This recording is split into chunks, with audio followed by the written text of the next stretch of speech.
예, 대안적 삶과 대안교육 비전 나누기 이제 어제에 이어서 오늘 마지막입니다.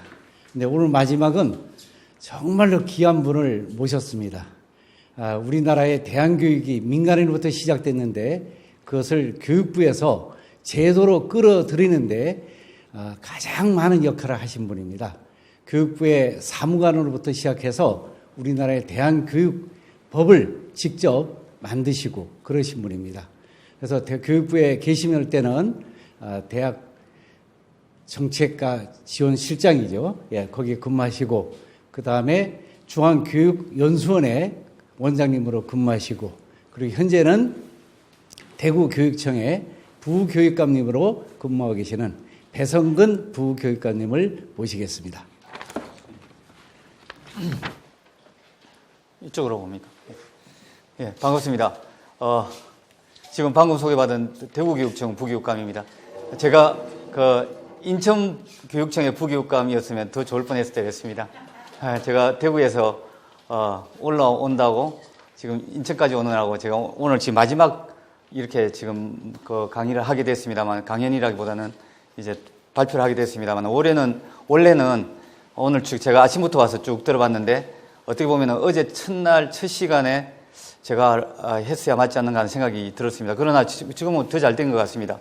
쭉 지금 어제부터 머리고생 많이 하셨는데, 머리고생, 그 다음에 몸고생 많이 하시는데 1박 2일 동안 이제 쭉 머릿속에서 지금 들어오셨고 생각하셨던 것들을 지금 제 시간, 한 시간을 통해서 한번 정리하는 시간을 가져보는 게 어떨까 생각합니다. 그래서 저는 깊이 있게 들어가기보다는 지금 우리 방금 조규호 교장선생님께서 말씀하신 대로 이 대안교육이 민간에서 시작된 겁니다. 풀뿌리 민주주의처럼 민간에서 자생적으로 시작된 민간교육, 대안교육 운동이 어떻게 정부 쪽으로 연결이 되어가지고 지금까지 왔는지 하는 전반적인 흐름 속에서 우리 오늘 한 시간 동안은 대안교육이 앞으로 갈 방향, 그리고 대안교육에 몸담고 계시고 관심을 가지고 계시는 여러분들께서 우리 아이들을 어떻게 앞으로 품을 거냐, 그리고 앞으로 대안교육에 대해서 우리가 또 한 번 더 진지하게 고민한다면 그것을 어떻게 우리가 또 앞으로 만들어낼 것이냐 하는 것까지도 짧은 시간입니다만 여러 가지를 정리하는 시간으로 해서 제가 한번 가닥을 한번 잡아보겠습니다. 그래서 아까도 우리 위탁교육기관에 어제 오늘 내일이 있었나요? 근데 저는 이제 우리나라 전체에 어떻게 보면 세계사적 흐름 속에서 교육사 흐름 속에서 대안교육에 어제 오늘 내일이라는 주제로 해서 쭉 한번 엮어 나가보도록 하겠습니다. 자, 그러면은 슬라이드가 한 70장 되는데 제가 여기 대구에서 올라왔듯이 원래 제가 30년간 문교부 시절부터 교육부에만 있었습니다. 그러다가 이제 대구교육청에 내려가서 3년 동안 이제 경상도에 있다 보니까 제가 말투가 빨라지고 경상도 억양이 많이 나오고 해서 우리 인천에 계신 분들께서 혹시나 못 알아들으실 수 있을 것 같습니다만은 집중해서 들으시면 오히려 제 말이 경상도 말이 더 구수할 수가 있습니다. 한번 한 시간만 딱 집중한다 생각하시고요. 앞에 세션에는 질문하시면 무슨 여기 유기농 쌀이 선물로 나가나요? 저는 3개 말고 한 5개 주시겠습니까? 네. 예, 그러면 지금은 마지막 세션이라 많이 빠져나가셨을 겁니다만은 남아있는 분들한테 최대한 제가 좀 혜택도 드리기 위해서 선물을 많이 뺏어냈으니까요. 제 강의 중간중간에 댓글로 질문도 좋고 감상도 좋고 여러 가지 의견을 달아주시면 제가 마지막 시간에 한번 골라보겠습니다. 그리고 제 강의하는 중에 질문이 하나 날아갑니다. 이 질문에 대해서 가장 먼저 답을 올리시는 선생님한테는 선물을 2개를 드리겠습니다. 하나는 제가 우편으로 보내드릴 테니까요. 우리나라 경북대학교 의대 교수가 개발한 탈모 예방약입니다. 발모 샴푸입니다. 그걸 제가 드릴 테니까요. 이 질문 한번 맞춰보시기 바랍니다. 아마 중간 한 3분의 2 지점쯤 되면 순간적으로 질문이 퀴즈가 하나 날아갑니다. 한번 맞춰보시기 바랍니다. 예, 그러면은 20여 년 전으로 거슬러 올라가겠습니다. 제가 조규호 우리 하늘쌤 교장선생님을 만난 게 1996년 말 남인여상이라고 지금 인천에 아직도 있나요? 남인여상 교감쌤 할 때였습니다. 그래서 저는 지금 우리 조규호 교장선생님께서 저를 배성근 사무관이라고 부릅니다. 그때 제가 사무관이었습니다. 아까 소개받은 대로요. 그때 조규호 교감쌤이었습니다. 지금은 교장선생님이십니다만 저는 교감쌤이라고 부르고 싶습니다. 제가 영원히 대한교육계의 사무관으로 불리고 싶듯이 말씀입니다. 그렇게 거슬러 올라가서 20년 전에 조규호라는 분을 처음 만났는데 그분하고 제가 처음으로 우리나라 지리산과 전국을 다니면서 민간에서 지금 자생하고 있는 대한교육 운동을 찾아내는 작업을 했었습니다. 그때 동아일보의 이인철 기자가 같이 대동을 했었습니다. 그래서 조기호 교감쌤하고 제가 처음으로 찾아서 간 곳이 숲속마을 작은학교였습니다. 그게 지금의 산청의 간디학교요, 금산의 간디학교, 제천의 간디학교에서 간디 브랜치 학교가 지금 전국에 서너 개가 되죠. 그래서 처음 찾아간 것이 산청의 간디학교인데, 그때가 정확하게 지금 기억한데 1996년 말에서 97년으로 제가 알고 있습니다.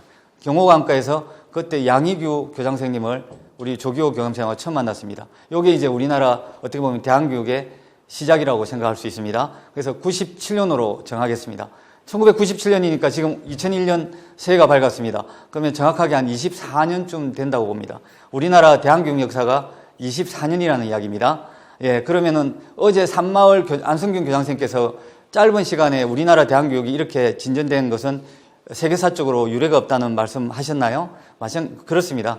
짧은 24년 동안에 지금 전 세계에서 지구상에 210개가 넘는 나라가 있는데 대한교육이라는 단어를 제대로 사용하고 있고 대한교육이 이렇게 확산되고 오히려 역으로 공교육에 영향을 미치고 있는 나라는 사실 우리나라밖에 없습니다. 예, 그래서 거슬러 올라가서 쭉 보시는데 그때 산청의 간디학교는 미인가 대안학교로서 숲속마을의 작은 학교라는 이름이었습니다. 그리고 27명의 초등학교 6학년에 해당하는 애들부터 중학교 3학년까지 애들 해서 학년도 다른 애들한테 그 당시에는 아주 파격적인 겁니다. 지금은 우리한테는 아무것도 아닙니다만은 수준별 교육과정을 한번 해보고 싶다 해서 학급의 학령의 개념을 없애버린 학교로서 스타트를 했던 겁니다. 그런데 98년도에 큰 지금 슬라이드로 들어가면 98년도에 큰 사건이 터집니다. 이것이 지금 한국 사회를 바꾸는데 근대사에서 가장 큰 영향을 미친 사건이 우리나라에 터지죠. 1998년도에 뭔가요? IMF가 터져버립니다. 이 IMF는 우리의 삶도 바꾸고 생활도 바꾸고 우리나라의 경제구조도 바꿔버리고 모든 걸 다 바꿔버렸습니다. 지금 전국에서 이과애들이 대한교육에서 제가 이런 말씀 드려서 대단히 죄송합니다만은 이과에서 공부 잘하는 애들이 우리나라를 짊어지기 위해서 물리학과나 전자공학과를 가지 않습니다. 저기 제주도에 있는 의대부터 다 가고 나서 서울 공대를 가는 거예요. 이게 바로 IMF 때문에 일어난 일입니다. IMF가 우리나라의 삶을, 사람들의 삶을 피폐하게 만들어서 일단은 안정적으로 먹고 사는 직업을 갖자는 식으로 인식을 만들어버리는 것이 돼버렸는데 대한교육계로 들어오면 민간적으로 자생적으로 갈 수 있는 대한교육 운동이었죠. 그 천하의 양희규라는 사람이 뭐가 아쉬워서 정부에 손을 벌리겠습니까? 그런데 지금 우리 조기호 교장쌤도 한평생을 지금 이까지 오는 동안에 어렵게 자기 돈으로 학교를 만들어서 이까지 오다 보니까 힘들게 가정이 거의 파탄지경이죠. 힘들게 왔는데 그때 그 당시에 1997년도에 대구은행에 3억의 빚을 내가지고 산청 간디 학교를 만들었을 무렵 이때 이자가 얼마였는가를 생각해 보시면 1998년도에 IMF가 딱 터지고 나서 그렇죠. 이자가 몇십 프로가 됐죠. 지금은 2% 3%인데 그때 15% 20% 할 때 도저히 버팅길 수가 없는 상황이었을 겁니다. 그때 이제 교육부의 사무관인 제가 아까 말씀드린 조기호 교감쌤하고 산청 간디학교를 만나게 된 겁니다. 이게 이제 배경에 깔려있는 공교육으로 들어오게 된 웃지 못할 슬픈 비하인드 스토리입니다. 어쨌거나 민간 자생운동으로 잘 진행되기보다는 초창기죠. 여기 제목에 나오듯이 우리나라에서도 민간에서도요 1996년 97년도에 처음으로 그냥 태동하는 아주 쪼매난 아스팔트에 갈라진 틈바구니에 쪼매난 흙에 의존해가지고 물기에 의존해서 태동하는 그 단계에서 큰 재정위기를 이기에 얻어터져버린 겁니다. 그래서 이 싹이 피지도 나무 잎을 키우기도 전에 꽃은커녕요 열매는커녕 피기도 전에 그냥 다 이제 망가뜨릴 위기에 있는 상태에서 이제 교육부라는 저희가 나타나게 된 거죠. 이게 이제 대한교육의 공교육에 들어오는 이제 큰 첫 번째 이제 계기가 되는 겁니다. 어쨌거나 그때는 학교 행태로서의 대한교육이라는 모습을 갖추었다고 하기는 너무나 지금으로 보면은 조잡한 아니면 정반대로는 가장 대한교육다운 모습으로서 자생하고 있었던 것이죠. 그게 98년도에 이제 지금 말하면 대한학교법입니다. 고등학교 이하 각종 학교 설립 운영에 관한 규정이 만들어지면서 1998년도에 드디어 첫 인가받은 대한학교가 탄생을 하게 되는 겁니다. 그게 바로 산청의 간디학교요. 저기 전라도에 가면 영산에 영광입니까? 예, 성지학교라고 있습니다. 그때 또 설립하고 운영하신 분이 곽종문이라는 원불교 재단의 교회로 치면 장로에 해당되시는 법사죠. 그분이었습니다. 그분은 지금 또 어디 와 있냐면 제가 대구 부교육감으로 있다고 말씀드렸죠. 대구에 또 흘러서 대구에 와서요. 한우란 중학교라는 대안학교 또 초대 교장으로 와 있습니다. 어쨌거나 이 대안학교 하는 사람들은 대안교육에 우리 애들에 미쳐가지고요. 한평생을 이렇게 떠돌이 생활하는 거예요. 조기호 교감쌤이나 양희규 씨나 각종문 씨를 보면요. 예, 그렇게 해서 우리나라의 대안교육이 공교육과 만나는 지점이 1997년과 98년으로 해서 시작하게 된다는 말씀을 제가 초대해 드린 겁니다. 자, 그러면은 지금 위탁교육기관으로 해서 홀로 들어온 것은 2000년도 들어와서 이야기거든요. 그래서 지금 여러분들이 만나는 오늘 5개 학교 위탁교육기관이 큰 대한교육의 흐름 속에서 어떻게 여기까지 내려왔는가 하는 것을 한번 보시겠습니다. 자, 그래서 처음에는 1998년, 97년으로 되돌아가면 지금의 우리나라 공립학교나 공교육이라고 말하죠. 내지는 지금은 문교부라는 말 안 쓰죠. 아주 권위적인 이름의 문교부가 아니고 교육부라고 합니다만은 그 사이에는 인적자원부라는 이름을 가지고 있었죠. 예, 이렇게 하고 이제 인천교육청이 있고 우리 도교육감님과 장우산 부교육감이 있잖아요. 이렇게 흘러오는 여기서 움직이는 이제 공교육이라는 것이 있는데 지금과 너무도 판이하게 지금으로 치면 공교육 하면은 고등학교로 예를 들어 보시죠, 선생님들. 어떤 게 있나요? 우리 공립학교만 있는 게 아니라 자사고도 있고 특목고도 있고 물론 다 없어집니다만은 그다음에 자립형 공립고등학교도 있고 특성화 고등학교도 있고 너무나 다양한 형태의 학교가 있잖아요. 심지어는 학력 인정받는 평생교육 시설도 있고 그다음에 여러분들 같은 민간 이타 교육기관도 있고 너무나 다양한 교육기관들이 있는데 그때는 공립학교를 하면 딱 하나밖에 없었습니다. 딱 하나밖에 없었죠. 바로 그냥 고등학교와 중학교밖에 없었습니다. 체육중고등학교 같은 건 빼고요. 이렇게 해서 너무나 단조롭고 획일적인 곳에서 너무나 다양한 아이들의 요구를, 생각들을 하나로 묶어버린 겁니다. 지금도 어떻게 보면 나중에 끝물이면 이야기합니다만은 그것이 여전히 남아있고 더 심화되고 있는 것이 걱정이 됩니다만 그래서 그때는 너무나 획일화된 공교육에 대한 탈피 내지는 저항, 급하게 말하면 그 폐단에 대한 반발이 이제 민간 대안교육 운동의 뿌리였다라고 보시면 정확할 겁니다. 지금은 이제 그렇게 접근하기보다는요, 오히려 이제 이 다양한 교육적 아이들의 요구를 어떻게 우리가 다양하게 담아줄 거나 하는 차원에서 많은 대안학교 선생님들께서 고민을 하십니다만 그때는 그렇지 않았습니다. 공교육에 대한 일종의 무시 못할 반발의 기류가 대안교육의 저변에 깔려 있었다는 이야기입니다. 그렇게 해서 튀어나온 것이 공교육에서 기본적으로 하지 못하는 부분에 대한 반발이니까요. 그런 대안들이 나와야 되잖아요. 그게 대안적 철학으로 나오고 대안적 교육 과정으로 나오고 대안적 교육 방식으로 나오고 대안적 교육적 성과로서 표현이 되고 그게 뭡니까?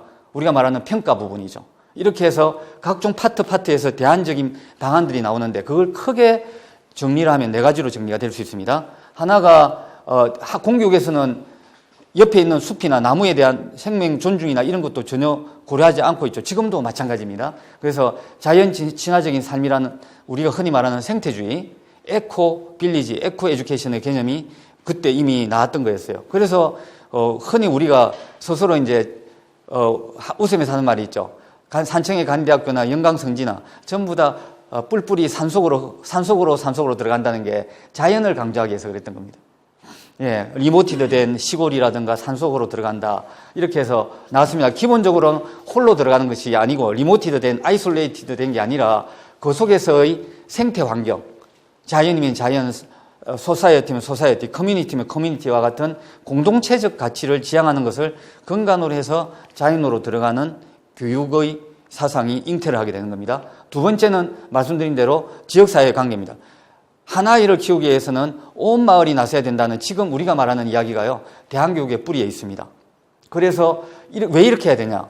예를 들어서 지금 조기호 교감선생님께서 1996년도, 97년도부터 이렇게 대안교육 운동을 해오셨습니다만은 그때 40대 초반인 분이 지금 벌써 60, 70이 다 돼 가시잖아요.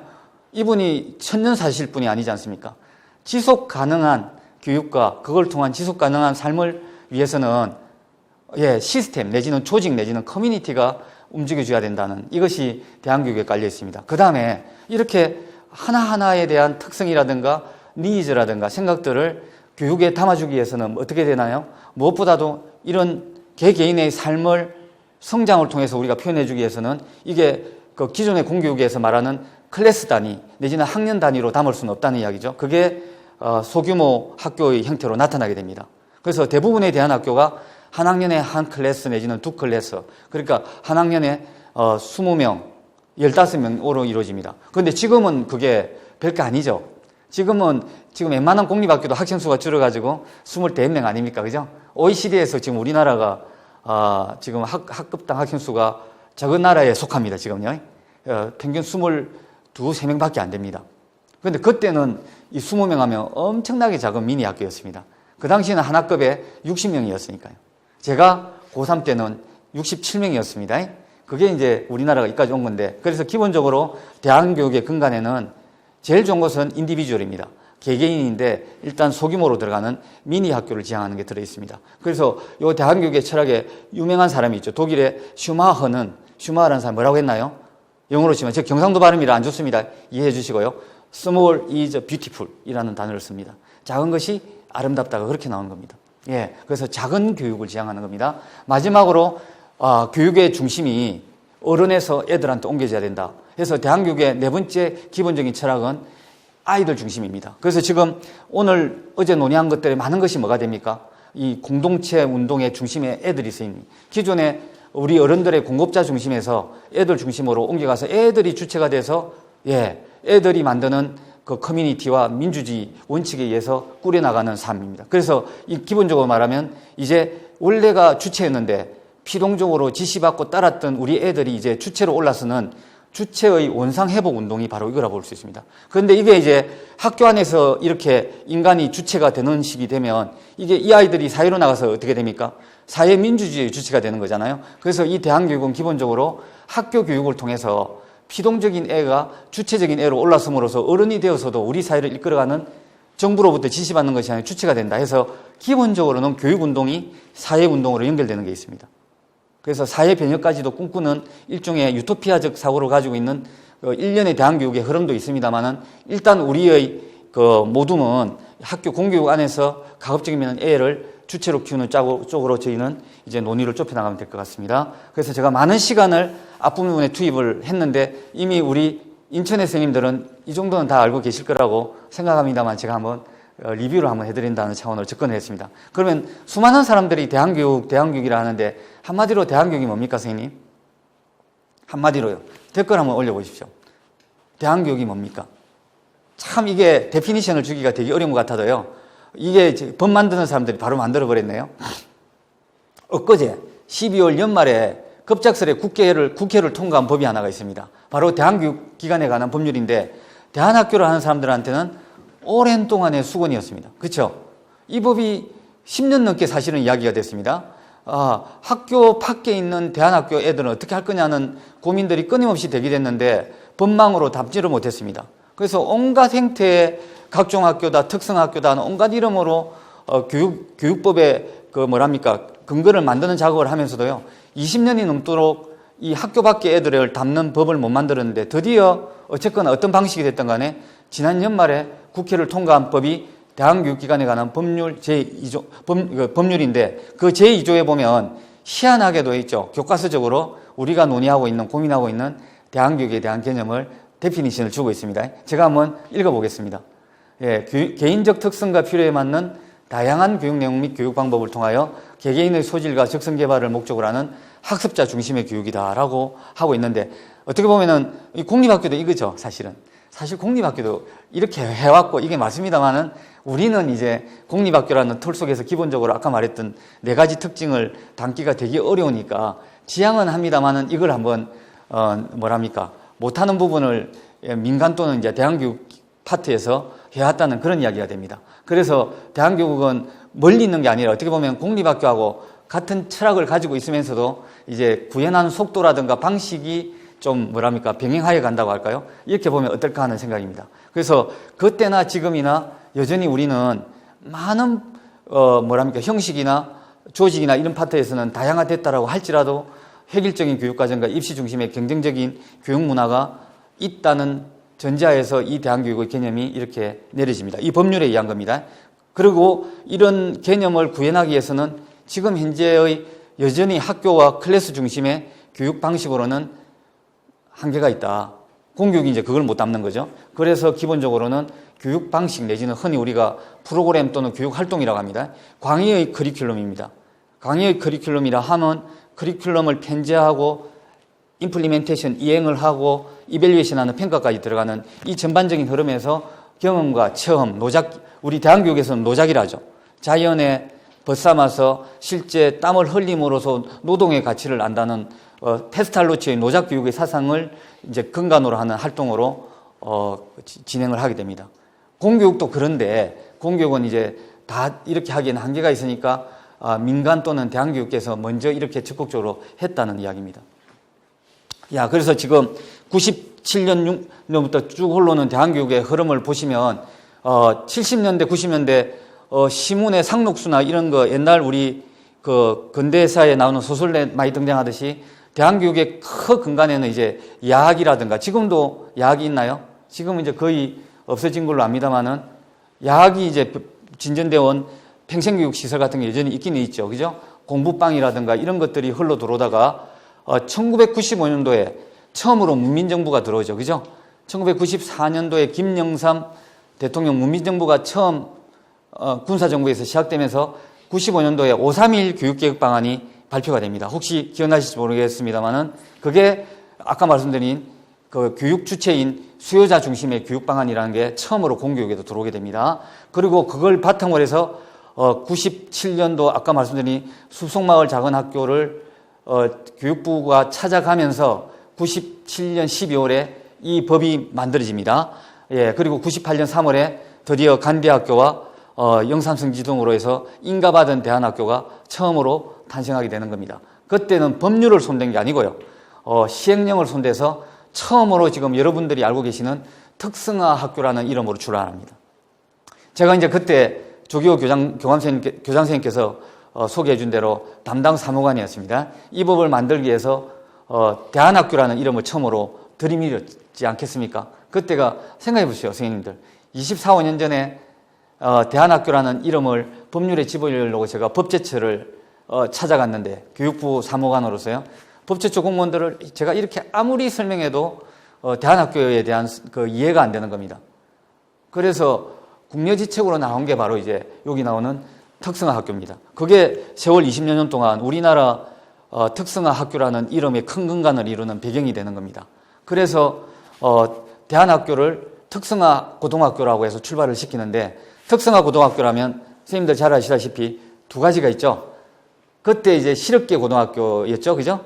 그걸 한 유형을 직업을 전문으로 하는 특성화 고등학교로 였고 그다음에 아까 쭉 나왔던 대한교육의 원리를 구현하기 위한 노작 체험 교육을 중심으로 하는 대안학교를 특성화 계열로 해서 두 가지 계열로 묶고 들어오면서 특성화 학교가 첫 출발하게 됩니다.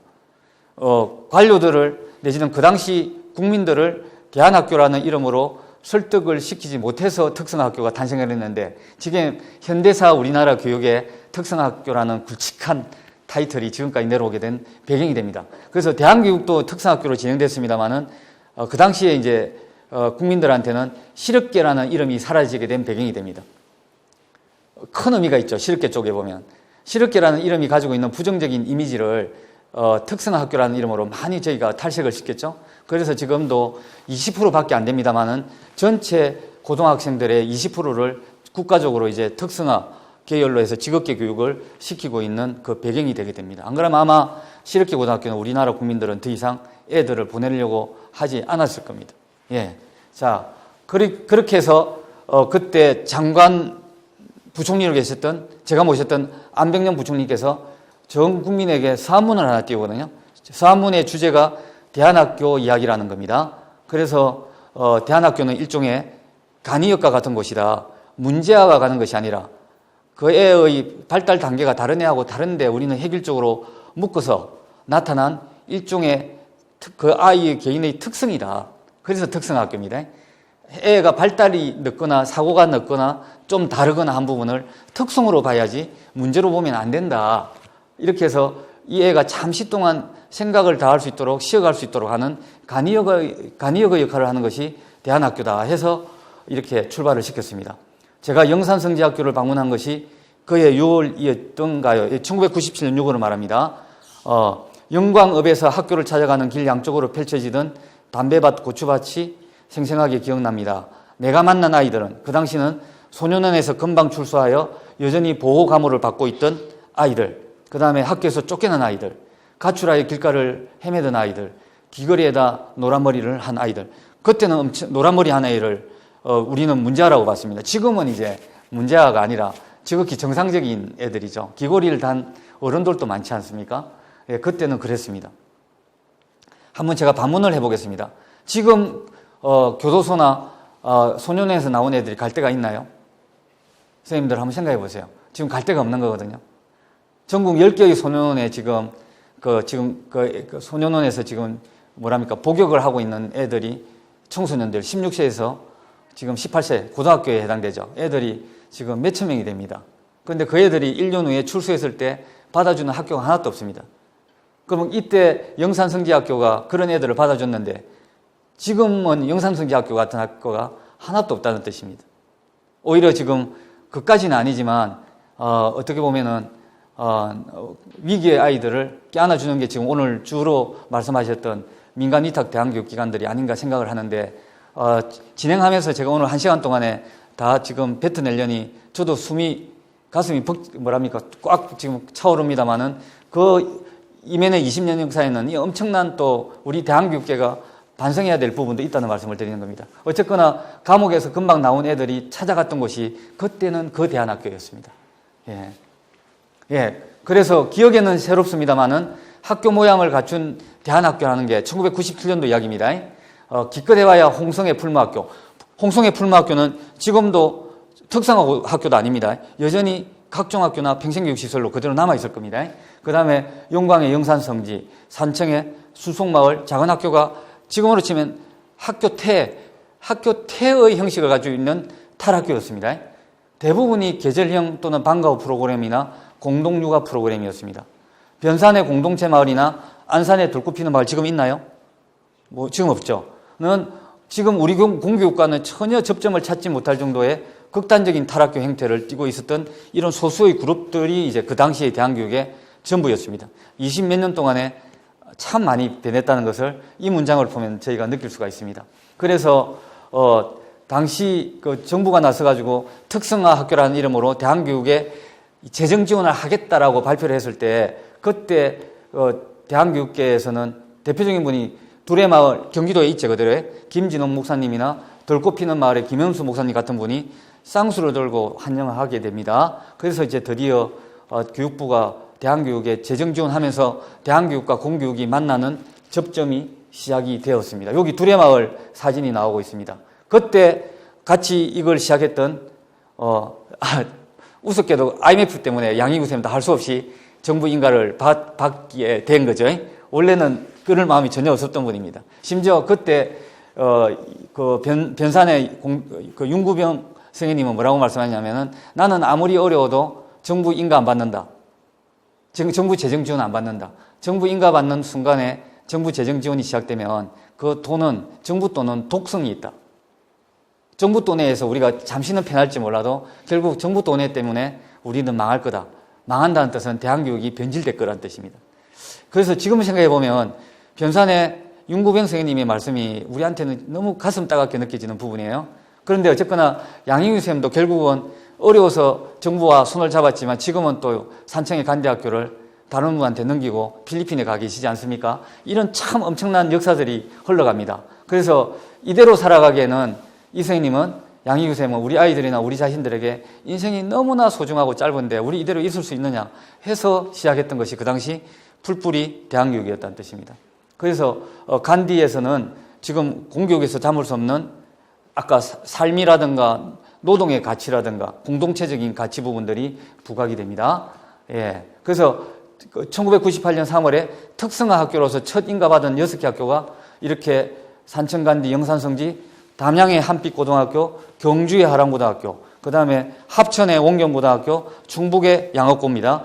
대부분이 지금 원불교 학교인데 맨 끝에 보면 양옥고는 캐톨릭 학교입니다. 이렇게 해서 종교성을 기반으로 우리 하늘색 학교도 조기호 선생님이나 차말던 선생님이 근간에는 기독교 정신이 깔려 있죠. 그죠? 예, 이렇게 해서 나눔과 배품과 은혜의 종교적 기반이 깔리어 있는 교육과정이 잉태를 하게 됩니다. 그리고 2000년도로 넘어옵니다. 그래서 2000년 넘어오면서 지금 오늘 여러분들께서 중점적으로 논의하신 위탁형 대안학교가 처음으로 시작된 게 바로 2001년입니다.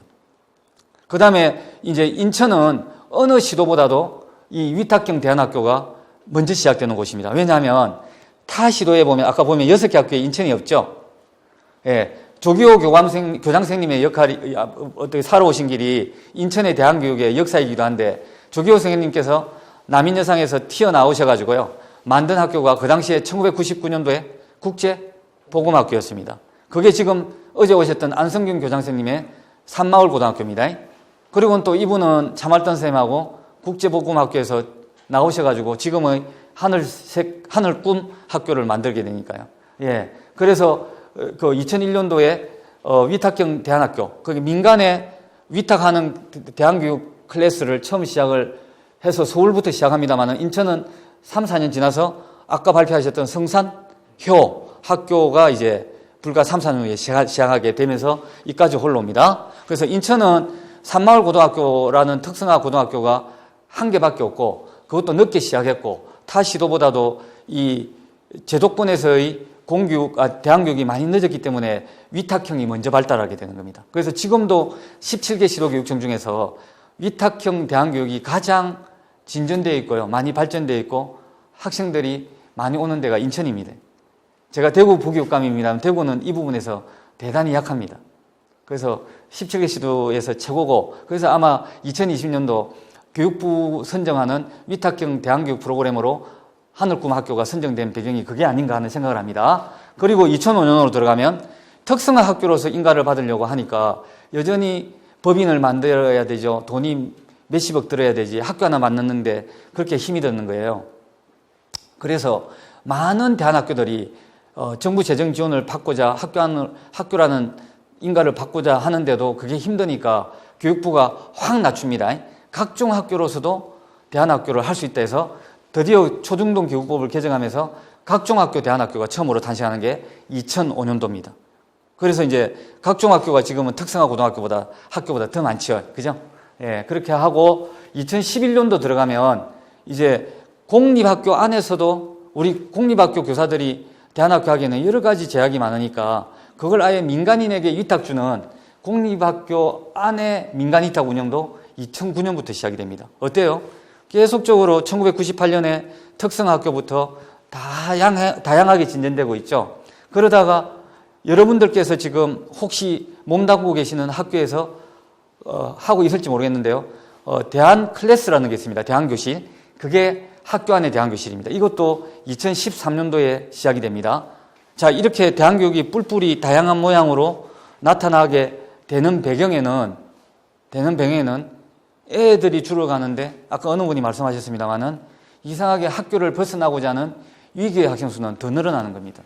그런데 특성화 학교라든가 기존 대안교육들이 다 주워담지를 못하는 겁니다. 그러다 보니 이제 공교육 안에서 기본적으로 밖으로 나가려는 애들을 껴안는 작업들이 막 일어나기 시작하는 거죠. 그래서 외국보다 어떻게 보면 우리는 좀 거꾸로 간다고 합니까? 그래서 이제 늦게 공교육 안에서의 움직임이 나타난 게 2013년도인데 아마 하늘꿈 학교가 이때 만들어졌나요?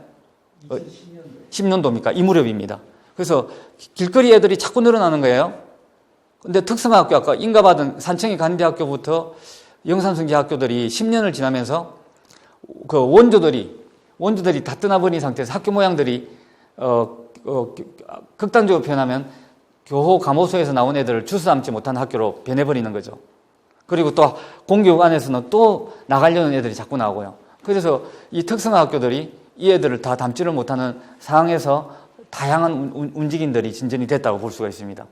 그리고 2014년도에 교육부가 이래서는 안 되겠다.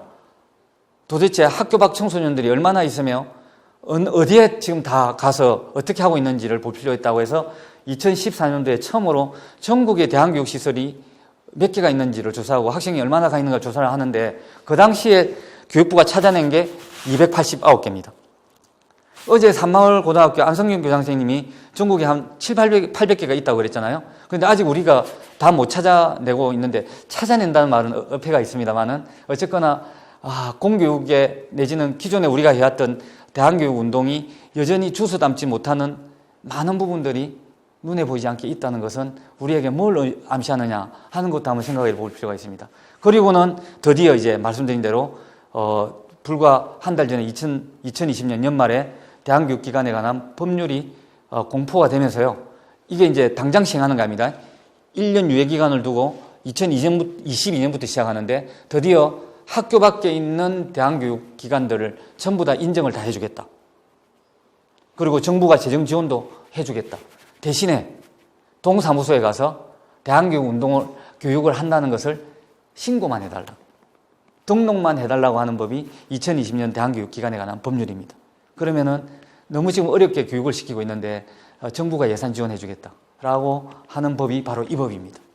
그래서 지금 아마 저희가 찾아낸 게 289개입니다만은 아마 500개, 600개 되는 기관들이 이제 등록하려고 오지 않을까라고 저희가 생각을 합니다만, 어쨌거나 이제 학교 밖 교육도 다 이제 공교육으로 같이 병행해서 인정해 주겠다는 것이니까 엄청 획기적인 것이 되는 겁니다. 제가 초두에 거의 시간을 다 써먹었는데 그 다음은 일사천리로 진행합니다. 그래서 쭉 역사를 바탕으로 우리 대한교육이 흘러온 거를 진행하면 이렇게 정리를 할 수 있습니다.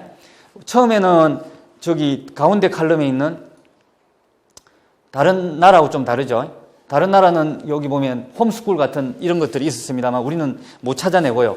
저기 특성화학교, 각종학교로 시작했다가 지금 왼쪽 사이드로 옮겨 붙습니다. 그 다음에 밑에 나오는 위탁교육기관으로 시작했다가 왼쪽 사이드로 옮겨 붙으면서 너무 애들이 많으니까 학교 공교육에서 주수 잠자해서 학업 중단 숙려제부터 스타트를 하는 겁니다. 그 다음에 학교 내 대안교실 합니다만은 모든 학교에 대안교실이 생긴 것이 아니기 때문에요. 일부 학교에만 있죠. 이런 부분들이 한정적으로 있습니다. 그래서 옆에 작업들이 동시에 진행됨에도 불구하고 지금 밖에 부분이 많이 있죠. 그래서 크게 학교 안과 학교 밖으로 저희가 정리하면 6가지 유형 내진 카테고라이저로 해서 대한교육의 실제 모습을 담을 수 있지 않을까라고 생각을 합니다. 자, 그래서 처음으로 인가받는 특성화고등학교가 6개에서 출발했는데 지금은 25개입니다. 그리고 공립은 5개가 있습니다. 그런데 제가 대구 부교육감으로 있어서 대구에 있는 유일한 특성화고등학교인 달구벌 고등학교를 잠시 언급을 하면 제가 이렇게 말씀드리는 게 어떨지 모르겠습니다만은 지금 미달이거든요. 달구벌만 미달이 아닙니다. 거기 보시면 제가 일일이 그 특정 학교를 이름 짓기가 좀 그런데 지금 제법 되는 숫자의 이 원조의 특성화고등학교들이 미달입니다. 4년 됐습니다. 학생 수가 적어서요. 아니 올시다. 애들은 지금 계속 위기의 학생들을 더 늘어난다고 그랬잖아요. 그럼 이 학교, 이 아이들을 이 고등학교들이 담아줘야 되는데 미달이 일어납니다. 그게 뭘까요? 우리는 그 기본적으로 1997년 대한교육의 기본적인 철학으로 한번 좀 되돌아가야 될 때가 아닌가 하는 생각을 해보는 겁니다. Back to basic입니다. 예. 이 마동고등학교가 지금 어떻게 보면은 일반 고등학교처럼 되어가고 있는 데서 오는 문제가 아닌지 하는 생각을 한번 해보게 됩니다. 예. 그 다음에 중학교입니다. 중학교는 출발할 때는 하나도 없었는데 지금은 17개나 됩니다. 그런데 대구도 아까 제가 말씀드린 영산성지 교장선생님이 한결의 중고등학교 있죠. 안성에 탈북 전용 대안학교를 최초로 또 만들어 놓고 일구 놓으시고 지금 대구에 와서 또 중학교, 한우란 중학교를 2018년도 설립해서 지금 초대 교장으로 있는데 기본적으로 중학교는 잘 안 됩니다.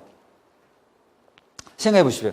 생각 한번 해보시죠. 학부모들이 초등학교 갓 졸업하고 중학교 올라가는데 우리 애가 학교에 적응하지 못한다 해서 대안학교에 였겠다는 학부모가 몇 분이 계시겠습니까?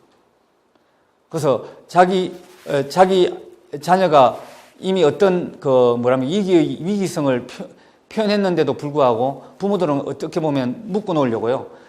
중학교 단계에서 잘 안 보내려고 합니다. 그래서 중학교 부분이 많이 지금 늦어지고 있는데 어떻게 보면은 대안교육 하시는 분들은 이 문제 또는 이런 위기의 부분은 어릴수록 빨리 우리가 치유해 주거나 관계 회복을 해주면 이런 것이 단축될 수도 있는데 하는 아쉬움이 있지 않습니까? 그러나 전반적으로 지금 진행되어 오는 과정을 보면 중학교 때에서는 애들과 달리 어른들이 잘 놓지를 않는다는 문제가 있습니다. 예. 그래서 대부분이 이제 고등학교 단계에서 많이 이루어지고 있습니다. 여기 각중학교로서요. 2005년도에 시작한 각중학교는 아까 특성화 고등학교보다 늦게 출발했습니다만은 전국에 지금 46개가 들어와 있는데 일부 각중학교들이 조금씩은 이제 대한교육인가라고 하는 회의감을 느끼게 하는 학교가 있다고는 합니다만은 대부분은 각자의 철학과 특성에 맞게끔 운영되는 걸로 알고 있습니다. 대구의 해월 중고등학교 각중학교는 공립입니다. 그래서 전국에서 최초로 공립인데 민간인에게 민간 대학교육 하시는 분한테 위탁한 최초의 학교입니다. 그러면서 동시에 중학교와 고등학교를 통합형으로 교육과정 운영하는 최초의 대안학교입니다. 우리가 통합형이라는 말은 병설이나 이런 개념하고 다르죠. 교육과정이 서로 연계가 되어 있는 통합적으로 굴러가는 중고등학교 형태인데 저희가 대구가 한 3년을 운영해보고 결국 이것도 실패했습니다. 그래서 2022년부터는 해월 중고등학교에서 중자가 날아갑니다. 중학교 부분이 없어지고 해월 고등학교가 되고요. 이 중학생들은 전부 아까 저 위에 나오는 한우란 중학교로 통합이 됩니다. 그만큼 중학교 단계에서는 학부모들이 대안학교에 안 보내려고 합니다. 그래서 결국은 미달 때문에 이런 현상이 나타나게 됩니다. 예. 그 다음에 이제 민간 위탁한 공립이면서 위탁한 경우 있죠. 우리 하늘꿈 학교 같은 경우는 민간인인데 우리가 위탁한 거고요. 제가 말하는 것은 공립학교에 민간인을 데리고 오는 위탁형을 말합니다. 이게 대구로부터 해서 전국에 5개가 있는데 지금 이 대단한 변화가 어디서 일어나고 있느냐 하면은 여기는 마지막에 제가 이야기를 합니다만은 경남에 남해라는 곳이 있습니다. 남해 금년도 개교하는 보물송 고등학교가 이제 마지막 5번째 학교인데 요 보물송 고등학교를 기점으로 해서 남해에는 제가 마지막에 이야기했는데 교육 공동체 마을이 만들어지기 시작했습니다. 그래서 여기까지 쭉 흘러오고 있습니다.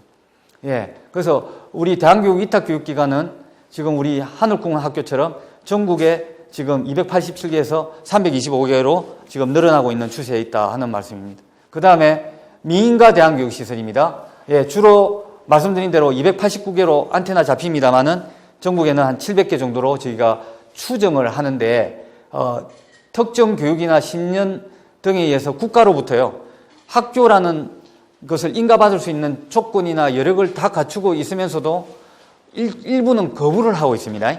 아까 윤구병 씨처럼 여전히 지금도 인가를 받을 수 있는 조건을 다 갖추고도 시설이나 교사나 교육까지 다 갖추고도 안 받고 거부하는 경우의 학교들도 제법 있습니다. 그 대표적인 대가 바로 아까 최초로 인가를 받고 호되게 곤혹을 치룬 산청의 간대학교 교장선생님께서 일종의 엑소도스에서 만든 금산의 간대학교나 제천의 간대학교는 죄송합니다. 하늘색 학교인데 제가 자꾸 하늘꿈 학교로 말 표현했네요. 그런 제천의 간대학교 같은 경우는 여전히 인가받기를 거부를 하고 있는 그런 학교라고 보시면 되겠습니다. 예. 그래서 지금 미인가 대학교육시설의 실태가 쭉 나오는데 전반적으로 학교 부정응이라는 것은 한 20% 정도 되는 겁니다. 예, 그 다음에 인성교육 28% 해서 이게 인성교육 부분이 원래 우리가 말하는 이제 교육의 본질 회복 운동으로 보시면 되겠습니다. 그 다음에 종교적인 문제로 해서 가는 게 교회 부설로 가는 게 한 12.5%에서 아주 다양하게 나타나고 있습니다. 예, 그래서 쭉 정리를 하면 공교육 안에 학업 중단을 기본적으로 예방하거나 위기성을 안에서 많이 처리하자는 이것이 주로 지금 크게 나타나는 부분입니다. 그래서 이걸 중심으로 운영되고 있고 하늘색이죠. 다시 강조하면 죄송합니다. 하늘꿈을 제가 한 10번 하늘샘으로 바꿔드리겠습니다. 해서 이제 위탁교육기관으로 해서 쭉 진행이 되고 있습니다. 예, 그 다음 보시겠습니다. 예. 지금 이제 프로그램들은 설명한 걸로 앞에 설명하신 선생님들로 제가 다 지나가겠습니다. 대안교실입니다. 대구만 예를 들면 말씀드린 대로 일부 학교이기 때문에 여전히 한계가 있습니다. 전국적으로 1299, 1300개 정도 되지만 학교로 치면 극히 일부에 지나지 않죠. 그래서 공교육 안에서는 여전히 위기의 학생들을 껴안기는 좀 어렵다 하는 이야기가 나옵니다. 예, 대구의 팔달중학교에서 이루어지고 있는 각종 대안교실 프로그램입니다. 짧게 잠시 왔다 가는 대안교실이지만 그 다양한 프로그램들이 지금 이렇게 운영되고 있습니다. 자, 그 다음에 효월중고등학교 나오죠. 최초의 공영형 위탁학교입니다. 예, 거기에 이제 우리 인천은 5개 학교에 위탁을 맡겼습니다만은 대구는 정반대로 공립학교 안에 있는 대안학교에 위탁을 맡긴 겁니다. 그래서 거기 보시면 우리가 줄여서 뭐라고 하냐면 마자교라고 합니다. 마음이 자라는 학교를 운영하고 있는데 공립학교 안에 위탁이 들어오니까 문제가 생겼습니다. 어떤 문제가 생길까 한번 생각을 해보십시오. 애들이 다른 겁니다. 교사들은 같죠. 교사들이 정규 시간에는 해월중고등학교를 운영을 하겠죠. 그리고 이제 위탁으로 들어오는 애들, 방과후나 짧은 기간 동안 운영하는 애들은 그 선생님들이 또 별도로 가르쳐야 되잖아요. 그런데 같은 선생님이 정규 과정에 들어오는 해월중고등학교 애들과 이렇게 위탁받으니까 중간중간 들어오는 애들하고 어떨까요? 성향이 같아요, 달라요? 다르지 않겠습니까? 흔히 우리가 말하는 해월중고등학교에 1학년 때부터 들어오는 애들은 저에너지군이라고 하는데 여기 위탁 마자교에 들어오는 위탁과정 학생들은 고에너지군이거든요. 그러니까 선생님들도 헷갈리고요. 학교 안에서 학생들이 마주칠 때도 하나는 저에너지군이고 하나는 고에너지군이니까 이게 지금 학교 안에서 충돌이 일어나는 겁니다. 이런 문제가 있어서 다시 한번 들어주세요. 근데 자꾸 헷갈렸습니다. 우리 하늘샘 학교같이 이렇게 딱 위탁 학교만 하는 것이 맞지 않느냐 해서 지금 우리 대구는 요즘 인천 따라가려고 지금 하고 있습니다. 인천이 참 계속 들고 계세요. 잘하고 있는 것 같아요. 그래서 마음이 자라는 학교 있죠. 마자교를 또 해월에서 드러내려고 합니다. 그래서 참 이 대한교육이 다양한데 한 기관과 한 교장선생님 밑에 중학교도 하죠, 고등학교도 하죠, 위탁도 하니까 이게 잘 안 되는 거예요. 그러니까 이제 중학교 떼냈죠. 이번에는 위탁도 떼내죠. 하는 상황이 오니까 결국 인천처럼 돼가는 그런 이야기입니다. 그래서 대한교육이 그렇게 어렵습니다. 예. 예. 그렇게 해서 이제 쭉 진행했는데 대구에 보면 이제 가창중학교가 있는데 이 각중학교로서의 공립 대안학교입니다.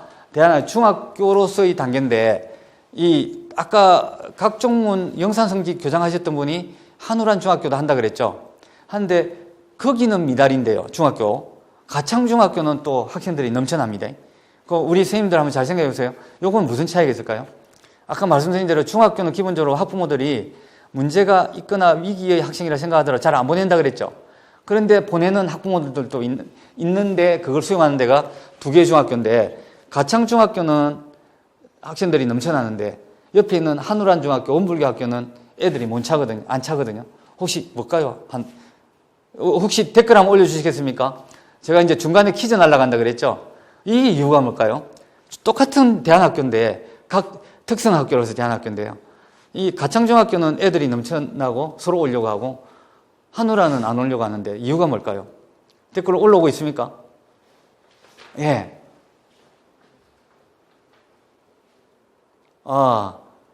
예, 맞습니다. 예. 첫 번째 다 올려오신 예, 김소영 선생님한테 선물 하나 좀 부탁합니다. 예, 김소영 선생님 고맙습니다. 정확합니다. 가창중학교는 댓글이 상당히 많이 올라오네요. 예? 가창중학교는 뮤지컬 학교로 특화되어 있습니다. 중학생이지만 뮤지컬 1, 2, 3학년 동안 뮤지컬에 집중해서 그걸 통해서 뮤지컬 자체가 목적이 아니죠. 물론 해서 심리치료 내지는 치유와 회복의 수단으로 뮤지컬 특화된 교육과정을 운영을 했는데 그런데 이 애들이 뮤지컬로 고등학교로 해서 대학까지 진행한다는 거 아니겠습니까? 일종의 진로로서도 이제 뮤지컬로 가는 거죠. 그런데 이렇게 일반적인 커리큘럼에다가 대안교과를 집어연 데는 중학교는 학부모들이 안 보내려고 한다는 이야기입니다. 요걸 고등학교 단계에서는 더 심각하게 생각해 볼 필요가 있다는 말씀을 제가 드리는 겁니다. 그래서 지금은 이제 수요가 내지는 생각이 다양해졌다는 것은 이제 진로 부분도 같이 껴안는 고민이 같이 이루어져야 된다는 이야기입니다. 예, 한우란 지나갑니다. 예. 그 다음에 달구벌 고등학교 제가 미달 사태가 일어나고 그랬죠. 합천의 원경고도 마찬가지고요. 그런데 이분 교장선생님들 만나면 이렇게 말합니다. 처음에는 우리가 산골로 자연으로 찾아 들어가서 대한교육이 시작됐는데 지금은 세상이 편하자고 산골로 지방으로 대안학교 안 찾아오기 때문에 미달이 일어났다 그래요. 그런데 우리 달구벌 고등학교는 대구 시내에 있는데요. 도시명 대안학교인데 왜 미달이 일어납니까? 그래서 교통 문제가 아니었다는 이야기입니다. 가만히 제가 들여다보니까 아까 말씀드린 대로요. 초심을 잊어버린 건 아닌가 하네요. 교육과정이 점점 편해져 가고 있는 것은 아닌가. 그래서 진짜 위기의 애들을 수용하지 못한 데서 미달 현상이 일어나지 않느냐 하는 걸 우리가 한번 생각해 볼 필요가 있습니다. 이거는 제 생각입니다. 여러분들 생각은 다를 수가 있겠습니다. 자, 요거는 대구에서 하고 있는 우리 하늘샘 학교 같은 위탁교육기관인데 우리는 3개밖에 없습니다. 인천은 5개나 되고요. 인천은 또 규모도 크고 교육청에서도 적극적으로 재정 지원도 하는데 우리는 여기 위탁교육기관 막 시작해갖고요. 5천만 원 정도밖에 지원을 못 하는데 여기 복무인디는 올해 처음 시작합니다. 바로 원불교 학교입니다. 그래서 저기 꿈모짜리하고 가톨릭 프롬프트는 이제 가톨릭 쪽에서 전부 다 이제 또 종교를 기반으로 하는 위탁형이 점점 대구에서도 확산되고 있습니다. 꿈모짜리의 시골에 있습니다. 대구의 저기 달성 쪽에 있는 학교의 모습입니다. 예, 그 다음에 치유형도 저희가 하나 있는데 요거는 저희가 병원에 위탁을 한 겁니다. 두비교실이라고 있고요. 마자교 나오죠? 넘어갑니다. 자, 그 다음에 이제 학교 밖 청소년들이 학교라는 틀을 갖고 싶지 않는 애들한테는 저희가 잠시 와서 그냥 쉬었다고 가라 해서 위 카페를 친구랑 해서 YMCA에 만들어 놨습니다. 예. 해서 쭉 지금 전반적으로 막 지나갑니다만 이제 그러면은 지금 이 상태에서 우리가 대안교육을 어떻게 진단을 하고 내일로 갈 거냐. 그래서 제가 부제로 마을교육 공동체 달아놨습니다. 어제 한 분이 오셔서 마을교육 말씀하셨죠. 그게 이제 대안교육이 가는 궁극적인 방향이라고 합니다. 아까 말했던 한 트랙은 그렇게 갈 수밖에 없고 남해의 금산마을은 그 상주 중학교하고요, 보물성 고등학교 금년에 개교한 학교를 중심으로 마을 공동체가 만들어지고 있고 전남에서도 만들어지고 있는 걸 알고 있습니다만은 기본적으로 이제 우리 공교육 곁에 있거나 안에 있는 우리들은 대안교육의 또한 본연의 기능 중심으로 한번 생각을 해봤으면 좋겠다는 말씀을 드립니다. 자, 공립학교도 지금 위기입니다. 어떻게 보면 우리 모든 청소년이 다 위기입니다. 제 때는 1년에 100만이 태어났는데 작년에 27만 밖에 태어나지 않았습니다. 애들이 너무 적습니다. 그런데도 한쪽 캔에서는 계속적으로 위기 청소년이 늘어나죠. 자그마치 지금 길거리 헤매는 애들이 통계에 지금 잡힌 게 39만 명입니다. 1년에 여전히 5만 명씩이 길거리로 나왔습니다. 공교육이 위기죠. 그런데 왜 그러면 공교육 학생 수는 적어지는데 한 클에서 60명에서 지금 20명밖에 안 되는데 길거리로 계속 애들이 나가느냐 이겁니다. 그러면 우리 공교육 자체에 뭔가를 보완을 해야 될지 모른다는 겁니다. 동시에 새로운 도전이 우리한테 주어진 겁니다. 공교육이 거기에 반응을 못하기 때문에 이룰 수 있지 않겠느냐는 생각을 한번 해봐야 된다는 겁니다. 그래서 근본적으로 우리 선생님들은 저희랑 같이요, 교육부랑 같이 공교육이 어떻게 가야 될 건가를 다시 한번 고민하는 게 어떻게 보면 대안교육의 길과도 같이 가는 길이 아닌가 하는 생각을 해보는 겁니다. 그래서 기본적으로 우리가 4차 산업혁명하고 AI 하는데 기본적으로 거기에서 떨어지는 것은 IT가 중요하다가 아니고요. 요 속에서 기계 또는 AI가 하지 못하는 부분이 우리 인간이 할 부분이고 우리 아이가 나중에 성장했을 때 가져갈 진로의 부분이거든요. 그 고민이 공교육에서 제대로 지금 아직 충분히 논의되지 못하고 있다. 이게 아니겠습니까? 그래서 우리 아이들 머릿속에는요, 중학생이든 고3이든 간에 어떻게 살 것인가에 대한 고민이 있는데 어른들이 거기에 대해서 지금 대응을 하지 못하는 게 근본적인 문제라고 보는 겁니다. 한번 보실까요? 대안교육을 떠나가지고요, 한국 사회, 우리 공교육 전체에 던져진 질문은 과연 21세기에 우리가 죽고 나면 우리 애들이 살아갈 세상은 크게 4가지가 필요합니다. 4C라고 하는데 비판적 사고, 커뮤니케이션, 우리가 흔히 말하는 콜라보 있죠. 협업, 창의력인데 우리 공교육이 이걸 잡아주고 있느냐 하는 겁니다. 그리고 이 4가지가 발휘되기 위해서는 그 근간에는 기본적인 사람의 인성 문제 있죠. 감성, 공감이 바탕이 돼야 됩니다. 대한교육에서 가장 강조하는 것이 사람 간의 공감이죠. 그죠? 소통 아닙니까? 커뮤니케이션을 바탕으로 치유와 관계 형성과 회복이 일어나는 건데 이게 지금 공교육도 그렇고 대한교육도 이 부분을 어떻게 생각하고 있느냐는 이야기입니다. 제가 퀴즈 2번째 날아갑니다.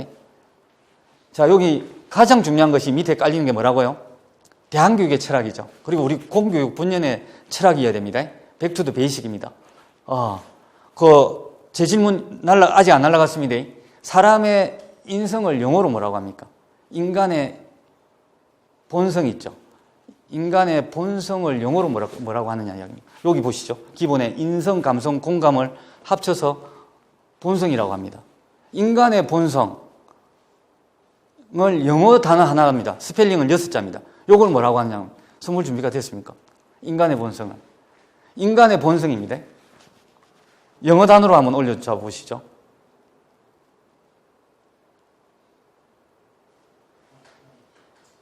멋졌습니다. 그죠?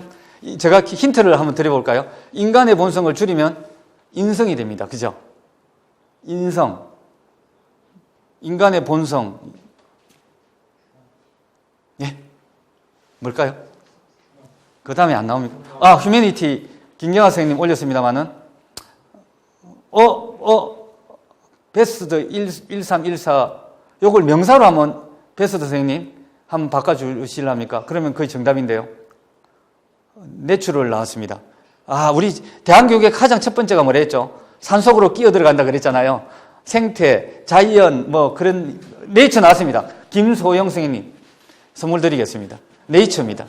예, 다시 화면으로 돌아갑니다. 예, 그렇습니다. 공교육도 그렇고요. 대한교육도 그렇고, 첫 번째 가장 메시지가 내 본성을 먼저 스스로가 깨닫는 겁니다. 이 인간교육의 가장 기본이. 이것만 되면, 사실 그게 대한교육이죠. 이거 되면 애들은 지 알아서 살아가는 겁니다. 어른이 간섭할 이유가 없습니다. 바로 이겁니다. 자연은 우리 교육의 최대의 공간입니다. 자연이 최고의 교육입니다. 그죠? 그래서 지금 부산의 유치원에서 그 새벽에 줄 서가지고 등록하려고 하는 최고 인기 있는 유치원입니다. 부산 4대 병설 유치원에 젊은 학부모들이 보내려고 지금 아우성을 칩니다. 이 유치원은 유치원에 애가 등원하면 교실에 안 들어갑니다. 그냥 이 뻘밭에서 놀다가 그리고 바로 집에 가는 건데 여기에 지금 젊은 학부모들이 이 애들을 보내려고 야단인 겁니다. 예. 그래서 우리가 기억나십니까? 누가 이런 말을 했습니까? 자연으로 돌아가라. 한문 있죠. 예. 바로 루소의 바로 생태주의 그 배경이 됩니다. 그래서 인간의 본성이 영어 단어로 여기 나오는 네이처인데 가만히 보면 참 재미있습니다. 영어 단어가. 네이처가 자연이죠. 또 다른 말로 본성입니다. 그래서 인간의 본성은 자연과 닮았다. 그래서 루소가 자연으로 돌아가는 거. 그때 자연은 옆에 있는 대자연이 아니라 인간의 본성으로 돌아가는 뜻입니다. 그런데 인간의 본성으로 어떻게 돌아가느냐? 어른의 도움으로 대한교육을 통해서 돌아갈 수도 있지만 제일 빠른 길은 자연에 가까이 함으로써 자연의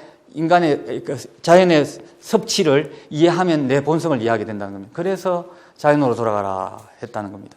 그래서 기본적으로 4차 산업시대로 혁명시대로 간다 하더라도 중요한 것은 IT 이런 것이 아니라 인간성, 자연성 이런 것들이 가장 중요한 거고 이걸 바탕으로 하는 직업이 가장 중요한 진로의 부분이 될 거다 하는 이야기입니다.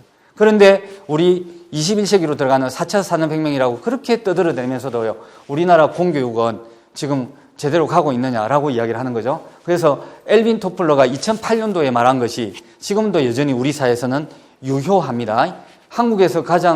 엘빈 토플러가 한 이야기입니다. 한국에서 가장 이해하기 어려운 것은 교육이 정반대로 가고 있다는 점입니다. 그래서 학생 수는 절대적으로 주는데 대한학교 기간은 그렇게 많아지는데 애들은 학교 밖 청소년은 더 늘어나고 있다는 이야기입니다. 더 늘어나고 있다는 이야기. 이걸 어떻게 한다는 이야기입니다. 제가 그래서 지난 추석 때 사과 60산자 싣고 대구 소년원을 다녀왔습니다.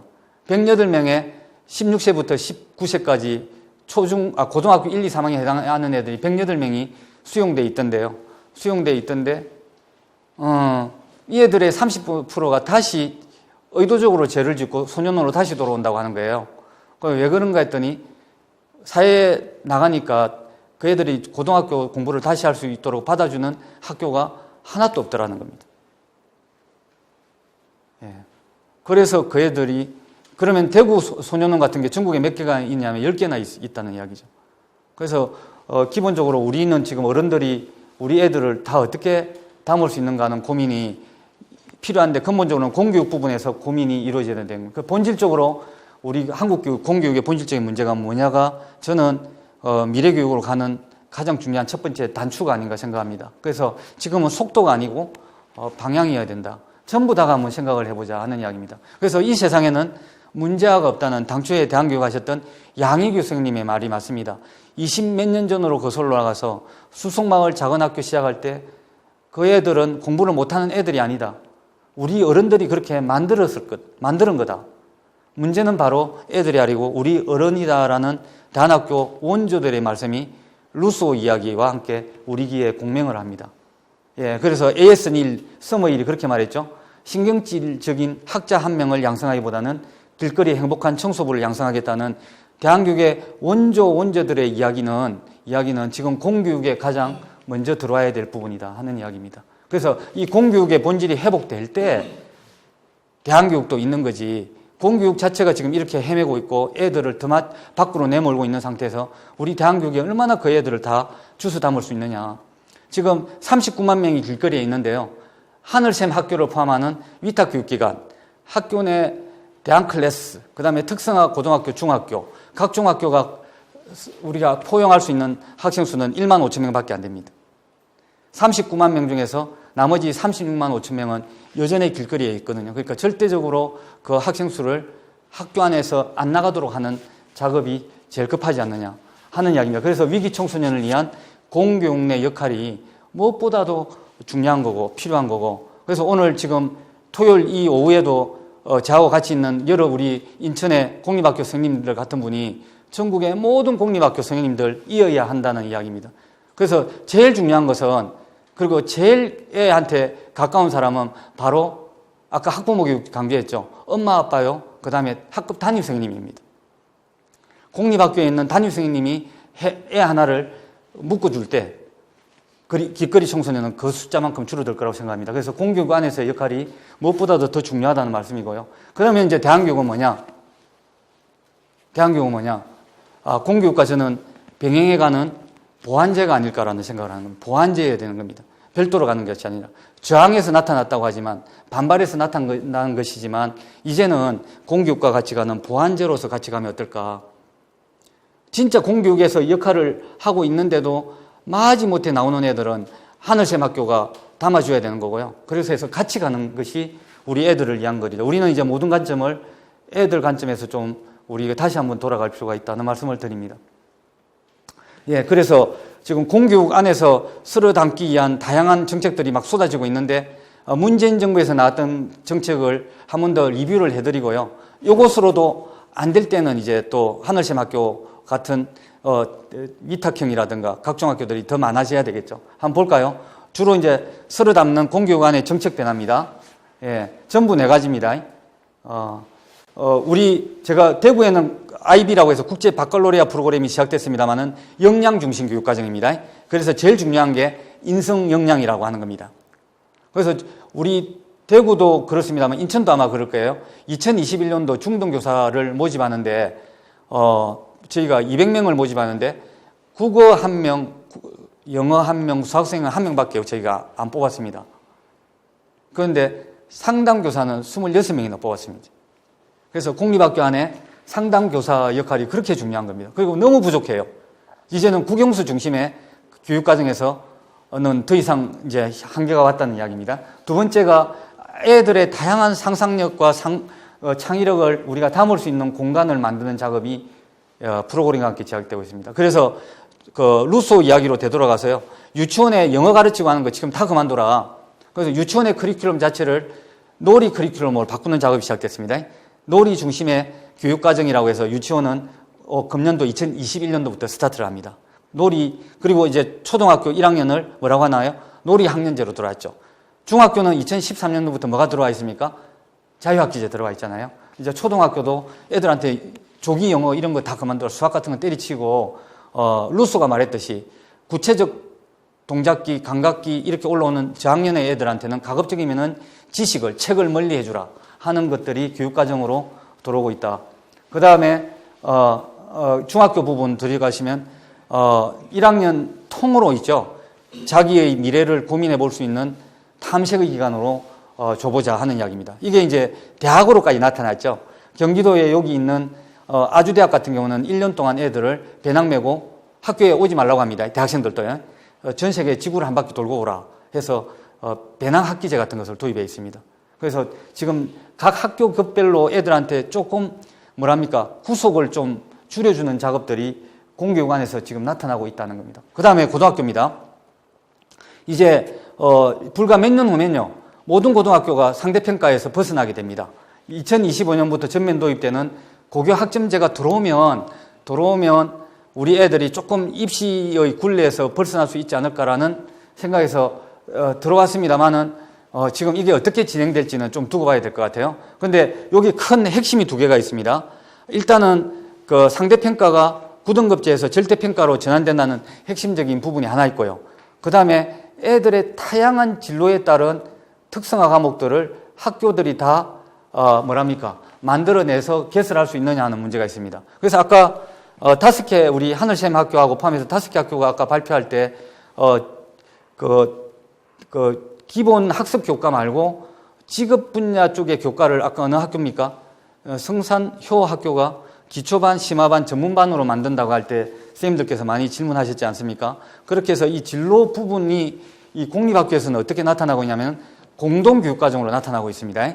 그래서 한 학교가 모든 다양한 애들의 진로 과목들을 개설할 수 없으니까 대구의 경우에는 A 학교가 화학2를 개설하면 B 학교는 생물2를 개설하고 C 학교는 물리2를 개설해서 방과 후에 그 애들이 차로 이동하면서 여러 개 학교 학생들이 섞여가지고 자기가 듣고 싶은 과목을 들을 수 있도록 해주는 이런 것들이 지금 고교 학점제 안에서 나타나고 있습니다. 그래서 핵심은 절대평가제로 전환하는 부분 하나, 또 하나는 다양한 학생들의 수요를 교과목으로 담아주는 방안 두 개로 지금 표현되고 있는데, 이런 것들이 이제 초중고등학교에서 이제 본격적으로 장착이 되면 학교 밖으로 나가는 우리 애들의 숫자가 조금은 줄까 하는 생각을 하는데, 그럴까요?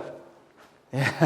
그래서 우리 대구교육청에서는 참자랑 교실에서요, 중학교 학생들을 대상으로 별도로 지금 실험을 하고 있습니다. 그래서 애들이 주인인 공간과 그 속에서 애들 중심으로 교사보다는요, 스스로가 교육과정을 셀프 커리큘럼해서 디자인하고 수업을 만들어 나가는 이런 식의 하고 있는데 상당히 인기가 있습니다. 그래서 공교육 안에서도 이런 교실 혁명의 모태가 되는 부분이 이렇게 나타나고 있습니다. 이 공간들을 보시면 우리 애들이 직접 저희가 예산을 주면 저거가 교구나 체크상을 사고 페인트 칠하고 하는 작업들을 직접 합니다. 저거가 생활할 학습 공간을 삶의 공간으로 바꾸는 작업을 직접 하라고 했습니다. 요걸 저희가 이제 공간 주권의 개념이라고 이야기하는데요. 이렇게 공교육 안에서의 부분 시도가 나타나고 있습니다. 또 하나는 하늘샘 학교처럼 이렇게 1년 동안 내지는 6개월 동안은 와 있는 것도 있지만 원적 학교에 적을 두면서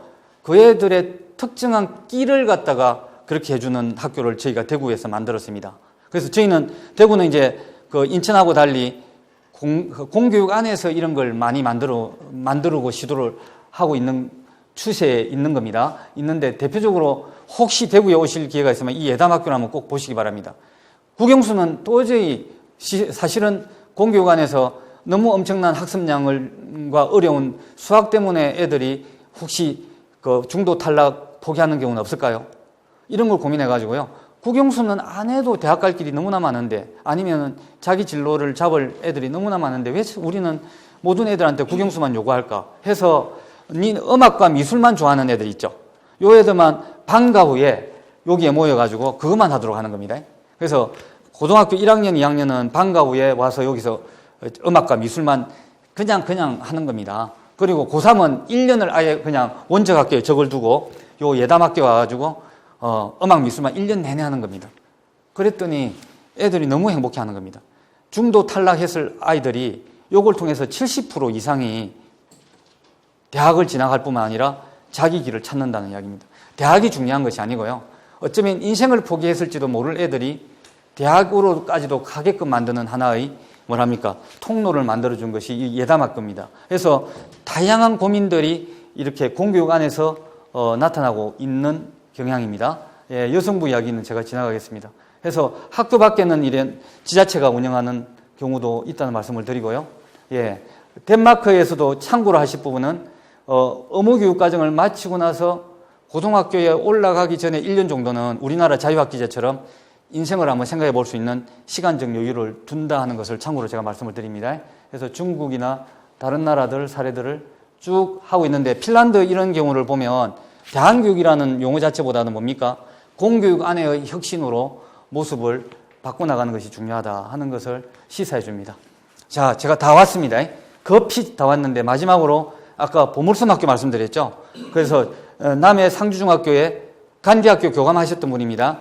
여태전 선생님이 우리나라 최초로 대한교육에 관한 박사 논문을 쓰신 분인데 그분이 간디학교를 또 그분도 접고요. 원래는 진주에 있는 사면여고 사회과 선생님입니다. 근데 호련히 공립학교 선생 타이틀을 던져버리고요. 우리 여기 우리 조기호 선생님, 교장 선생님이나 차말던 선생님 같은 분들입니다. 이런 분이 학교의 크든 모든 것 다 던져버리고 저 남해 시골로 들어가서 폐교 부지를 사가지고요. 상주중학교를 만듭니다. 이게 이제 대박이 된 겁니다. 그 바닷가의 농촌 마을에 계속 사람이 줄어들고 있는데 상주중학교 지금 만들고 나서 엄마 아빠들이 서울에서 막 따라 들어오기 시작하는 겁니다. 그 상태에서 상주 고등학교까지 이제 폐교 부지를 사가지고 상주 보물송 고등학교를 만들게 되는 겁니다. 예, 그렇게 하면서 학부모들이 따라 들어오면서 일종의 커뮤니티를 만들게 되죠. 그게 학부모 마을이 만들어지는데 그게 금산 교육마을로 지금 나타나고 있습니다. 그래서 학부모들이 저도 지금 현장에 가봤는데 이렇게 학생들하고 같이 공부하거나 그냥 학교를 중심으로 해서요. 학습하는 사회, 공부하는 사회, 머리 맞대는 사회로 지금 나타나고 있죠. 그래서 막 소문이 나면서 모여들기 시작하는 이런 이제 공동체 마을의 모습들이 나타나고 있습니다. 그래서 기본적으로 세 가지 키워드로 나타납니다. 이렇게 이상적인 유토피아로 진행되고 있는 대한교육에서는 크게 세 가지로 지적을 하죠. 참여, 소통, 그 속에서 성장이라는. 그래서 이제 학부모님들도 그렇지만 우리 애들한테도 결국 제일 중요한 게 뭐겠습니까? 참여, 소통, 성장이라는 이야기입니다. 그 속에서 성장이 이루어진. 그래서 교육이라는 것은 뭐냐면 결국은 성장을 돕는 것이다. 대학을 보낸다, 서울대 보낸다 이런 것이 아니라 애들의 그 과정에서 성장을 돕는 것이다. 이거는 공교육이나 대한교육이나 똑같다는 이야기입니다. 그래서 결국은 저는 공교육이 대한교육이요, 대한교육이 공교육이어야 된다라고 하는 말씀을 드립니다. 1997년, 98년 20 몇 년 전으로 거슬러 올라가서 2021년 새벽두에 제가 이 자리에 섰습니다만 결국은 제가 이렇게 결론을 냅니다. 대한교육은 교육본질 회복운동이고 백투더 베이식이고 그게 공교육에 가야 할 길이다라는 이야기입니다. 이상으로 제가 시간이 좀 초과됐습니다만 강의를 마치도록 하겠습니다. 혹시 질문 있으면 제가 질문 받고 답하도록 하겠습니다. 예. 정신없이 진행했죠? 예.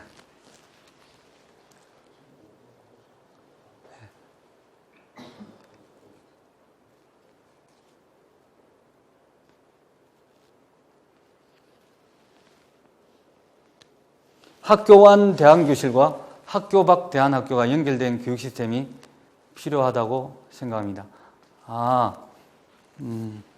지금 학교 안에 아까 말씀드린 대안교실이 있는데 지금 그 안에서 지금 학교 안에서 지금 고독하게 스님들께서 고생하시는 것 같아요. 이게 학교 밖 대안학교와 연결된다면 학교 밖에서 이루어지고 있는 다양한 새로운 교육적 실험이나 시도들이 학교 안에 들어올 수 있을 텐데 하는 생각으로 말씀을 김경환 선생님께서 주신 것 같아요. 예, 맞습니다. 생각보다 전국에 대한교육기관이 엄청 많죠. 많은데도 더 많은 애들이 길거리에 나온다는 것이 여전히 제가 던지는 그 질문입니다.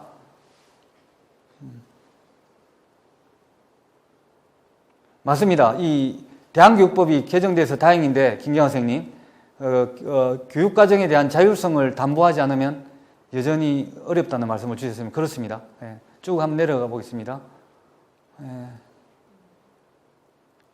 예, 소우모 선생님, 기숙형과 예산지원 교육과정의 자율성이 기숙형에서 처음에 이제 대한교육 출발할 때는 산청의 간디부터 전부 기숙형 학교로, 왜냐하면 전부 다 아까 자연으로 찾아 들어가는 측면도 있었기 때문에 그렇습니다만 지금은 오히려 저는 이렇게 생각합니다. 인천에 지금 민간 하늘샘 학교들이 같은 유형이 더 필요한 것이 결국 뭐겠습니까? 애들이 지금 도심에서 많이 이런 문제가 생기잖아요. 그래서 도시형 대안학교라는 개념을 저희가 만들어가지고 진행하고 있는데 사실은 여전히 그 대도시 있죠. 대도시 그리고 많은 그 학교 밖 아이들이 있는 곳에서의 대안교육기관이나 그런 품어줄 수 있는 곳이 부족하던 것이 문제이기 때문에 기숙형을 하지 않고 통합형으로 하면서 그 교육과정을 어떻게 기숙형처럼 가져갈 거냐 하는 고민도 저는 많이 필요하다고 생각을 합니다. 우리 애들이 어려움에 처하는 그 사유가 아까 어느 선생님 발표할 때 내가 언뜻 봤는데요.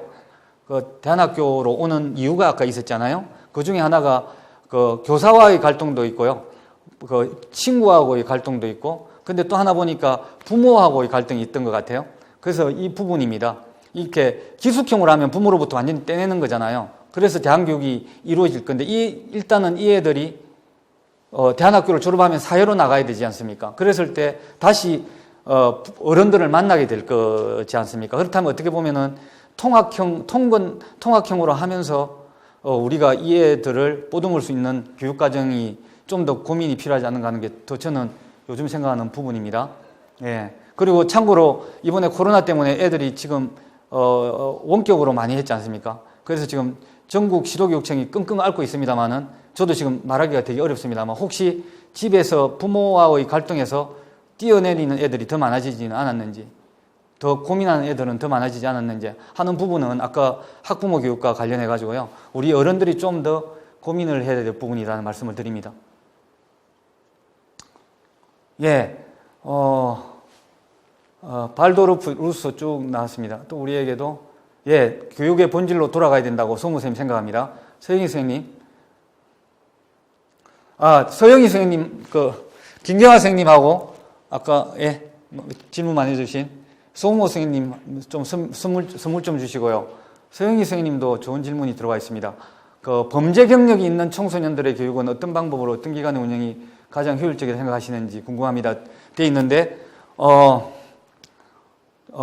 아까 지금 대구 소년원 말씀드렸습니다만은 그 중에 한 명이 이번에 그 소년원에서 나와가지고 우리 대구교육청에 문을 두드렸는데 저희가 지극계 고등학교 있죠. 특성화 고등학교로 연결을 했더니 막 교장 선생님께서 못 받겠다고 난색을 표명하는 거예요.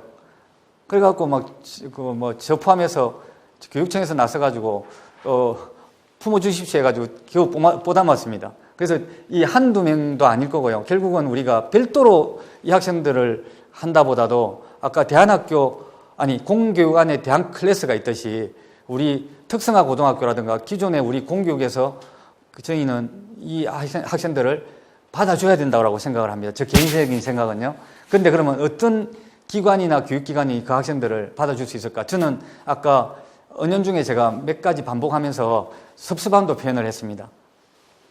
기존에 첫 출발했던 특성화 대한고등학교들 있지 않습니까? 왜 미달이 일어납니까? 제가 던졌지 않습니까? 나는 이런 교육기관들이 한두 개가 우리 이런 아이들을 받아주면 어떨까? 그러면 왜 미달이 일어나겠습니까? 하는 생각을 해보는데요. 너무 어려운 이야기를 그쪽 교장선생님 들으시면 되게 섭섭하실 것 같아요. 저는 그런 생각을 합니다. 예. 맞습니다. 김소영 선생님, 대안학교를 추천하고 싶어도 학부모님 설득이 매우 어렵습니다. 예. 그래서 제가 말씀드린 대로 중학교 쪽은 학부모님들 때문에 지금 미달이 일어나고 있는 겁니다. 그래서 이제 대안학교가 아까 일부는 우리 하늘샘학교하고 다른 우리 위탁 대안학교들이 발표하셨는데 이제는 그런 문제성 내지는 부적응 때문에 우리 학교를 찾아오는 것이 아니라 대안교육에 대한 희망과 가능성 때문에 찾아오는 학부모들도 있다라고 했지 않습니까? 그래서 아마 학부모님들의 의식들이 계속적으로 발전하지 않을까 하는 저는 기대를 해봅니다만 어렵습니다. 그 부분은. 예.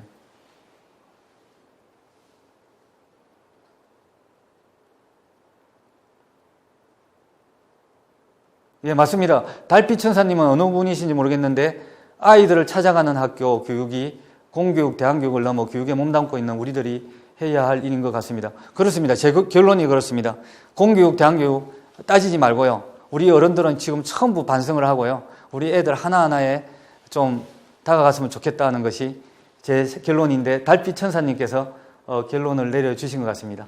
자, 그럼 더 이상 질문이 없으시면 여기서 마치도록 하겠습니다. 예, 선생님들, 인천 선생님들 온라인으로 만났습니다만은, 여러분들 만나서 정말 반갑고요. 혹시 개인적으로, 대구에 와서 대구의 예담학교나 이런 학교를 보시고 싶은 선생님들은, 저한테 전화를 주시면 제가 1박 2일 동안 숙소도 제공하면서 대구의 대안학교 사례를 볼 수 있도록 제가 엮어드리겠습니다. 걱정하지 마시고 저한테 연락 주시기 바랍니다. 010-7153-0671입니다. 아니면 기억 못하시면 한평생을 있죠. 결혼도 안 하시고 조기호 교장선생님 따라서 대안학교 산마을학교에서 지금 하늘샘 학교로 해서 인생을 바치고 있는 차말단 선생님, 교감선생님이십니까? 교감선생님한테로 연락하셔도 됩니다. 다시 한번 우리 인천의 대한교육의 역사이시자 또 대한교육의 일생을 바치실 조기호 교장선생님과 차말단 선생님께 오늘 어제 이 자리를 만들어주신 것을 제가 진심으로 교육부를 대신해서 감사의 말씀을 드리면서 인사를 가름하겠습니다. 인천 선생님들 코로나로부터 안전과 건강을 빌겠습니다. 고맙습니다. 네.